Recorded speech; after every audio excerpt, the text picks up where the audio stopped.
Welcome to another episode of ShopTalk with Vesta Settlements. We are honored and delighted to have with us today Alana Stewart. Welcome, Alana. Thank you so much, Allison. I'm You're so welcome. Excited to be here, and Excellent. I'm honored to be here. Wonderful. So. Thank you. She is here to share with us her thoughts, her experiences, the things she learned, the habits she developed, the advice she got, that all led to her becoming Rookie of the Year last year. So again, congratulations, Alana. That is huge. Thank you so much. You are welcome. Thank you. Before we get into the questions, though, would you tell us a little bit about how you got into real estate in the first place? Sure. So I'm from Myrtle Beach. As you know, I grew up in Myrtle Beach, South Carolina. I lived there my whole life. But right before I moved, I worked for a oceanfront real estate company.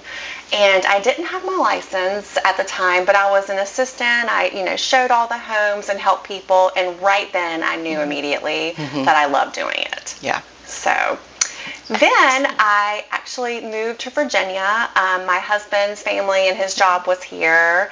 Had a baby, and then decided, I needed a little more career-wise choices that would help me be home with her and help her. Yeah, understandable. So when she got old enough to where I felt like, she didn't need me quite as much, I decided to get back into real estate and get my license. Fantastic.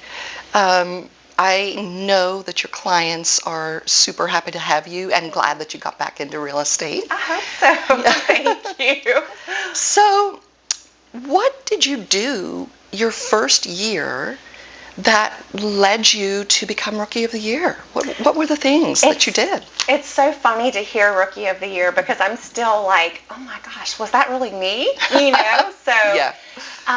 So when I started real estate, I never expected it to be easy. Like I knew it was going to be hard, and I never had the intention of, I'm just going to go make a bunch of money and buy a Mercedes. Like that wasn't my intention. So I knew immediately that I needed to help other agents kind of to get started and help that. So the first thing I would recommend to anybody starting out is to help other agents. Build those relationships right from the beginning. Do all the things that some people don't want to do, Host the open houses, do showings for other agents, You're not going to, even if you're doing it for free, you still just help, and because it will pay off. Yeah. Absolutely. Another thing is I am lucky enough to have a very good mentor, a team leader at my office who has been wonderful for me, and also social media. Yeah. I created a group on Facebook, and that has really helped me as well. Mm-hmm. So. And were you just consistent with that social media, or what did you do? Consistency. Mm-hmm. I post every single day since I've started it. Yeah. Sometimes multiple times, it just depends. But every single day, if people can depend on me for anything, they can depend on me to show up on my group every single day. Yeah, super, super important. Yeah.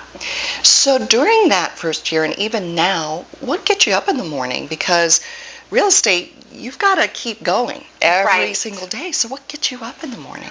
Well, I have a bigger purpose, I feel like, that I want to do eventually, and that's open up a women's shelter for help abused women. So, I do have a goal in my mind, but I also, for my daughter, I just want to build a legacy for her and something that she can be proud of for me, too. Yeah. And then I literally tell myself every day, just get up and you just keep going. You just be the best person you can be every single day. Yeah. So you're showing up not only for your business, but for yourself. Absolutely. Yeah. Just go with help people. Yeah. Try to add some value to people's lives every day. I love that. So, of course, starting a new business brings challenges. Absolutely. What was your biggest challenge the first year?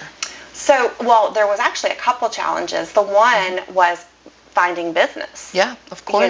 Because I didn't have a huge sphere of influence. I didn't have a lot of family recommending me. My family's not even from here. So your first struggle is finding clients. And then also of course, money, because you have to have a little bit to start up in real estate. You know, you have your licensing fees and all that. But if you can plan that out and kind of prepare for that, then it'll get a little bit easier. Yeah, I love the word plan. Right. Because it doesn't just happen. It doesn't just you happen. You have to plan for it. Yes, you have to plan for it. Absolutely. Yeah. Another thing we experience in this industry is a lot of no's. And I know folks watching this know that. We certainly know that. How did you deal with getting so many no's? So, you know, in the beginning it was a little disappointing. You know, you're like, oh, but you just don't take it personal because it's not you. It's just, we're not a fit for everybody. You know, we all have different personalities and we're not going to be a fit for everybody. And you just, like we said, you just keep going. You hear a no and that's okay. You just keep going. Yeah, I love that. So, it's not a reflection of who you are. Exactly. Right. And you just keep going. Right, exactly. Yeah, I love that. What happened in your first year that you didn't anticipate? I'm sure going into real estate you had some ideas or things that you thought you were going to experience, but what did you not anticipate? Well, I didn't anticipate to do so well, to be honest with you. That was my first thing. That was a little bit shocking. But I did not anticipate the variety of people that I would be helping either. Yeah. Like, there's just amazing people and amazing stories, and I wasn't quite prepared for that. Yeah. So Which true. was just another bonus. Yeah. So. What was the best piece of advice that you received, and why was it the best? So, in the very beginning, Bill Thomas, who was a realtor at Keller Williams, he probably doesn't even know this, but you know, I asked him, I said, you know, what advice would you give a newer agent? And he said to treat all your clients the same, no matter if they're buying a $150,000 apartment or if you're helping a $1 million client. They are the same. And that has stuck with me. So I just treat everybody exactly the same because it makes sense anyway, of course. Yes. But hearing that, you know, sometimes you just hear something and it kind of sticks with you. That has stuck with me. Yeah. So that was a really good piece of advice that I got, and I'm thankful for that. Yeah. Yeah, purchasing a home or selling a home, no matter who you are, can be a really big deal. You know, from the lower end price to the higher, everybody has emotions and goes through so many things. Right, because it's one of the biggest decisions you'll ever make in your life. Yeah. So there's a lot of emotion that goes on. So let's flip it around. Okay. What advice would you give to somebody who's just getting into the real estate industry? So I would say just don't give up. Ever. You do all the things. Every day you have a plan. Like, I'm just going to, you know, lead generate, whether that is talking to 5 or 6 different people a day. Build the relationships, you know, talk to people, have the conversations, tell your story, and just get up with a purpose. Feel a purpose to help people and look at it with that. You know, don't go in and think, oh, I'm just going to make this easy money. You know, don't look at it like that. Look at it as you're helping people and you're making a difference. And just don't give up. You just keep going. And please tell us the story. You told me recently about a listing that didn't initially come your way, but please tell us that story. Right. So this was probably last year. I had a listing. It was actually close to my neighborhood. You know, it was a listing interview. They were interviewing a couple of different agents, but I did not realize that at the first. But they ended up going with another agent because she was more experienced than I was. I mean, of course, they didn't say that, but that's, you know, what it was. But they emailed me a year later. This just happened recently. And said that they had wished that they had chose me, and they had thought about that throughout this whole year. And the interesting thing is I walk by that house a lot, sometimes when I'm walking or, you know, and I always was like, gosh, I really wish I could have sold that house. So it was like, you just never know. And now when they move back, they want me to help them find a home. So it just kind of came back full circle. So, and that was another one where I just said, okay, I'm just going to just dust it off for a minute and just keep going.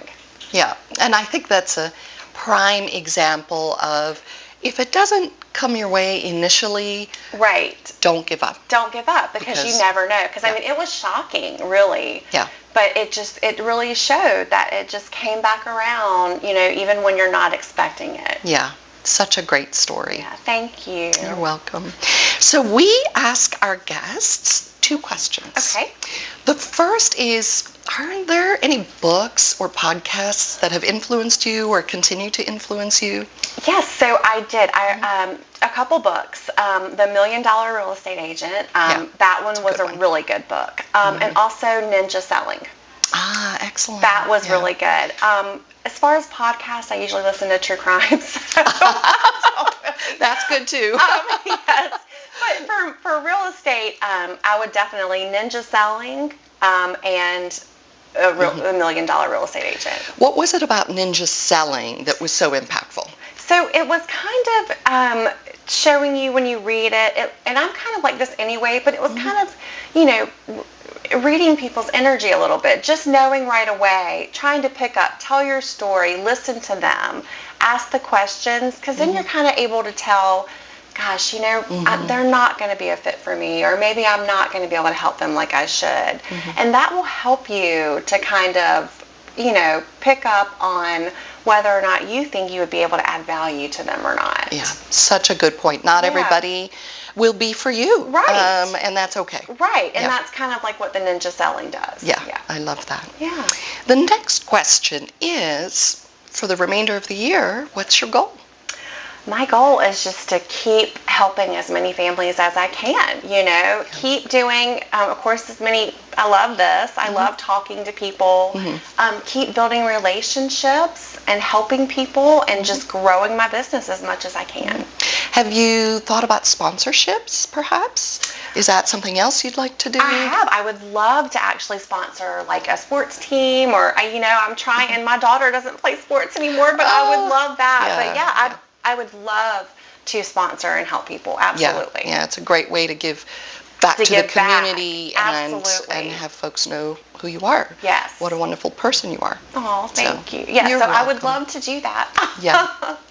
Well, thank you so much for being here. You're welcome. We are so honored that you took the time to come and answer the questions and share with others. I think it's important to pass along lessons. And yes, thank you you're so welcome. much for having me, and hopefully this will help some new agent out there that's struggling or thinking about it, and you can do it. Yep.